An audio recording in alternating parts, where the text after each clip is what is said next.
Vamos a entrevistar a Diego Madueño Ruiz, sociólogo licenciado por la Facultad de Ciencias Sociales de la Pontificia Universidad Católica del Perú.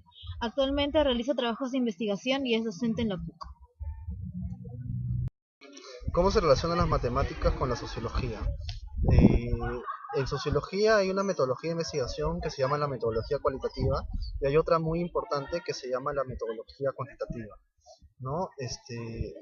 En esta metodología cuantitativa lo que se intenta, hay un uso bien fuerte de lo que es la estadística, ¿no? La estadística descriptiva, por un lado, que es la más básica, y la estadística inferencial, ¿no? En la estadística descriptiva, por ejemplo, eh, es una herramienta que, si bien es bien básica, nos puede ayudar en un montón de especificidades para estudios, ¿no? Por ejemplo, nos puede dar cuenta, si hacemos una encuesta breve o bien simple, de, por ejemplo, cuántas personas hacen algo y cuántas no. Por ejemplo, podemos saber en una población cuántos son hombres y cuántos son mujeres, ¿no? Y eso nos sirve mucho, por ejemplo, para analizar temas de género, ¿no? Temas de género en una población con la que vamos a trabajar o que vamos a estudiar, ¿no? O si no, también podemos ver, por ejemplo, gente que estudió en una escuela primaria o pública, o gente que estudió en una escuela privada, o gente sin educación. Entonces, nos ayuda un poco a situar, ¿no? O sea, a dar características específicas de la población con la que estamos trabajando, ¿no? Y eso es importante, aunque sea un poco simple o parezca simple, en realidad sí es importante, ¿no? Luego hay la estadística inferencial, que sí ya es un poco más compleja, ¿no? Y dentro de la estadística inferencial, lo que se hace o intenta hacerse es, mediante la estadística, es construir modelos, ¿no? Modelos que permitan explicar una realidad específica, ¿no? Por ejemplo, ahorita se me viene a la mente un estudio sobre educación que lo leí hace poco en una revista de educación del CIEP, o que está a punto de publicarse, perdón. Y lo que este estudio hacía era ver un poco, comparar, ¿no? O sea, analizar la movilidad social con la educación como variable de control, ¿no? Entonces, ¿qué hacía este estudio, ¿no? Primero cogía datos de la ENAO, ¿no? Que el ENAO es la encuesta nacional de hogares, que está hecha por el INEI, el Instituto Nacional de Estadística e Informática, que hace encuestas trimestrales, ¿no? Para ver ciertas características, recoger ciertos datos este, so- socio, so- socioculturales, no, perdón, sociales y demográficos de las personas, ¿no? Y ver un poco cómo es que estamos nosotros, hacer describir un poco cómo estamos. Lo que hacía ese estudio era ver, era ver, por ejemplo, ver la movilidad social en términos de ocupación. Entonces, por ejemplo, cuando se cogía la base de datos, ¿no? Y a la gente se le preguntaba, se veía la ocupación de las personas, ¿no? Entonces se veía qué ocupación tenía, ¿no? Y esta ocupación se categorizaba en cuatro categorías, ¿no? Profesionales no técnicos, agricultores y obreros, ¿no?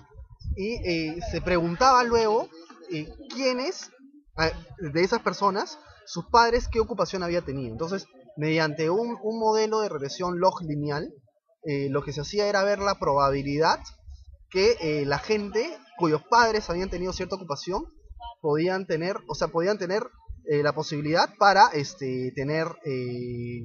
tener una ocupación distinta, ¿no?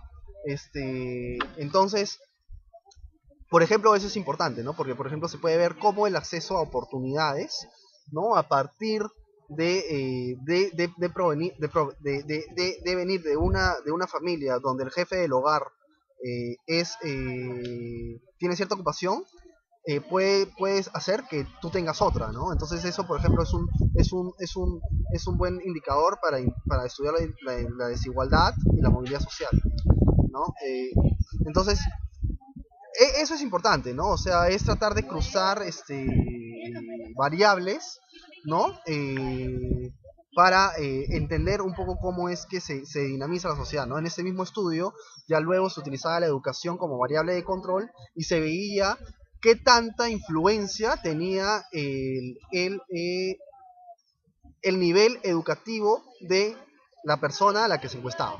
Entonces se veía qué tanta influencia, por ejemplo, si tenía nivel educativo primario, nivel educativo secundario, superior, la influencia de esta variable en que efectivamente tenga una profesión, ¿no?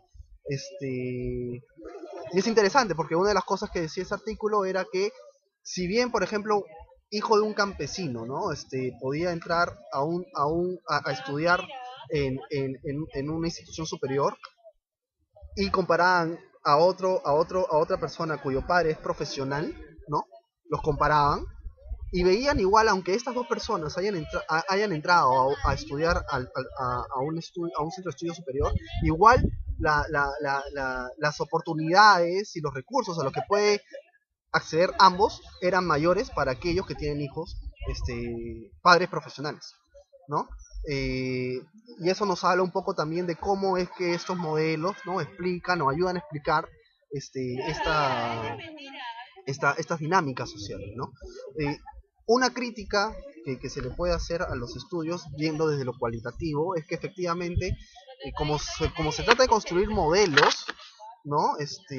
Modelos que son efectivamente modelos y no quizás no pueden explicar a detalle la dinámica social, lo cualitativo sí lo puede hacer, ¿no?